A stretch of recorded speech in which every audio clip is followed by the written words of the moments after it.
नमस्कार मुझे आपण मानकर प्रियतम खुशी अच्छा मुझे गोटे कथा कहना चाहूँगी आपन तो कहा बाहागर जाइए कि आपण घर भितर बंधु बांधव किसी बाहागर गोटे हो बाहागर माने कम मुंड को आसे नाच गीत हस खुशी लट ऑफ मस्ती जोटा कि आम बहुत एंजॉय करूँ किंतु बाहागर आराम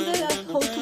लास्ट को गोटे जो केटा बाहर से केटा कौन बाहर मुझे आज पर्यटन भी भाभी पारे सब तो भल हो लास्ट गोटे के हम रिसेंटली गोटे कथा आम घर पाखे गोटे बाहागर होता सब भल चलता नाच गीत हस खुशी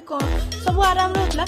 शेष गोटे केटा वाला से कहूँ मारी पकई ये कहूँ हाड़ी पकई से कहूँ तो दंटी चिपी तो ये कहूँ तो स्त्री को विधवा करदेवी सागे सागे बाहर आईचु